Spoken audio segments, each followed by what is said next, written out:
Saudaraku sekalian, mengapa nasab Bang Alawi ini statusnya mardudun nasab? Jadi ada istilah dalam susunan ilmu nasab, melacak nasab itu benar ataukah tidak. Ada istilah-istilah yang muncul di situ.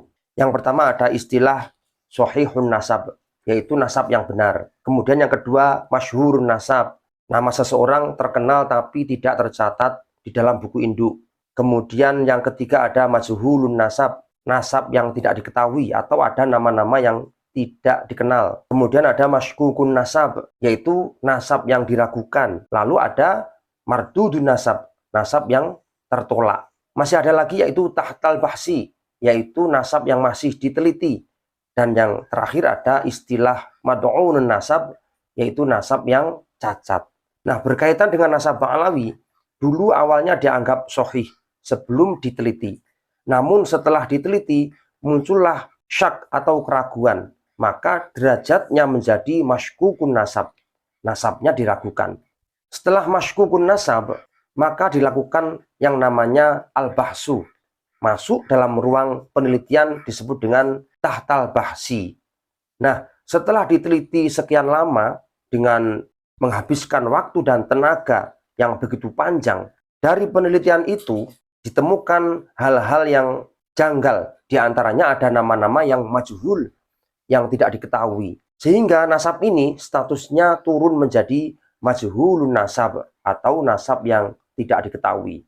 Lalu terus diteliti. Setelah majhulun nasab justru turun menjadi mardudun nasab, yakni nasab yang tertolak. Kenapa? Karena datanya tidak mencukupi, apalagi setelah didukung dengan tes DNA dari sekian sampel dari kalangan Bang Alawi yang mengikuti, maka dipastikan Bang Alawi adalah mardudun nasab, artinya nasab yang tertolak dari keluarga Rasulullah SAW.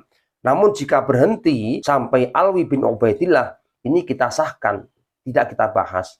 Namun ketika Bang Alawi tetap ngotot menyambungkan Ubaidillah ke Ahmad bin Isa, maka statusnya menjadi mardudun nasab, yaitu nasab yang tertolak karena tidak memiliki data yang cukup. Jadi seperti itu. Kalau Ba'alawi atau Habib ini benar-benar sahih cucu Nabi, nggak masalah. Loh, ini nggak sahih kok. Nasab yang batil dan harus dibatalkan. Harus dibatalkan. Melalui pengadilan, campur tangan negara, Kemenak, dan MUI. Memang berat ini. Kenapa Ketua PBNU, Kang Mas Yahya Khalil Stakuf, selalu membela para habaib Ba'alawi? Karena memang di struktur kepengurusan, mulai dari Mustasyar NU, Suriah NU, PBNU, itu ada nama-nama para habib di dalamnya. Ketik di Google, susunan kepengurusan Nahdlatul Ulama tahun 2023 sampai 2027. Jangan lihat, ada habib itu. Ada nama-nama habib di situ. Jadi kalau memang beliau Ketua PBNU membela Habib, tidak perlu cari kitabnya. Nah, itu ya ada benarnya, karena untuk membela bawahannya. Supaya tidak terjadi gejolak yang ada di tubuh NU itu sendiri. Tapi kenyataannya, cobalah jenengan lihat ceramah-ceramah saya yang mengcounter ceramah-ceramahnya para Habib Ba'alawi yang seperti itu, apa adanya. Mereka itu selalu mendoktrin terus. Penipuan abad ini. Penipuan terstruktur, terorganisasi. Secara masif dan terus-menerus. Saya heran kok orang sangat serius dengan persoalan nasab. Padahal ini bukan dukun iman dan bukan dukun Islam. Artinya tidak percaya bahwa seseorang itu keturunan Nabi, kan tak masalah kan. Berbicara tentang percaya tak percaya kan tempatnya di dalam pikiran, di dalam hati. Akan tetapi jangan sampai diutarakan melalui lisan atau tulisan bahwa kamu itu bukan keturunan Nabi. Silakan tak percaya, tapi jangan tak perlu disampaikan. Persoalan nasab ini kan tidak ada kaitannya dengan agama kan.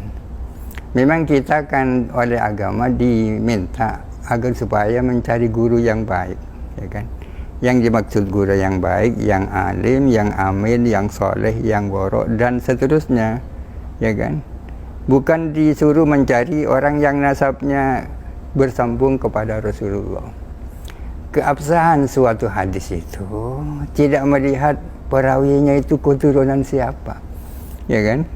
Akan tetapi yang dijadikan padoan itu adalah keadilan dia, ya kan, keworokan dia, ketinggian integritasnya dan kedubitannya, bukan nasabnya.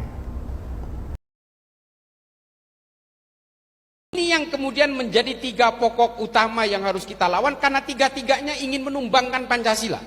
Negara Indonesia ini kan negara nggak masuk akal, Pak. NU juga jangan tenang-tenang, Pak. Di dalam itu ngobok-ngobok, Pak. Padahal kalau mau debat, saya layani 7 hari 7 malam nggak pakai makan, ayo. Kita mau bongkar secara historis. Kalau ada penguasa yang menggunakan agama sebagai kendaraan menuju kekuasaannya, kelak kejahatan-kejahatannya pun akan dibenarkan dengan menggunakan dalil agama. Sayyidina Utsman dibunuh oleh sesama orang Islam juga gara-gara politik. Sayyidina Ali dibunuh oleh Abdurrahman bin Muljam gara-gara politik. Hari ini kemudian Saudi berubah menyadari itu semua. Masalahnya, Pak, ketika kepalanya ini sudah mulai sadar dengan beberapa kesalahan, ekornya yang ada di Indonesia ini makin jadi, Pak. Nah, inilah yang melahirkan teroris-teroris itu. Kalau ada yang nggak percaya, yang bicara adalah tenaga ahlinya Densus, Pak. Kalau masih nggak percaya juga, saya bawa ke penjara, ngobrol sendiri sama terorisnya. Yang 4 siapa? Anggota FPI, kelompok Husein Hasni CS. Karena mereka ingin membuat bom rakitan di Condet dan Bekasi, karena mereka ingin meledakkan beberapa titik di Jakarta, karena mereka tidak terima HTI dibubarkan. Mengharamkan musik, mengharamkan rokok, mengharamkan maulid, mengharamkan tahlilan, haul, ziarah kubur, semua diharamkan. Dan orang yang berbeda dengan mereka halal darahnya. Ini kok kelihatan sejuk banget. Itu pintu pembukanya, Pak. Produk terakhirnya itu teroris. Kalau sudah masuk ke ini digodok habis-habisan, nanti akan mengenal yang namanya kebencian terhadap siapapun yang berbeda. Meminta kepada perempuan-perempuan di seluruh dunia yang mau bergabung kepada ISIS untuk melakukan jihad seksual. Banyak dari Indonesia yang berangkat, Pak. Kemudian takbir diteriakan untuk menghasut orang, membenci orang, mencaci maki orang. Ini sama artinya dia merasa besar juga. Dia merasa menjadi Tuhan-Tuhan kerdil di muka bumi. Nggak boleh.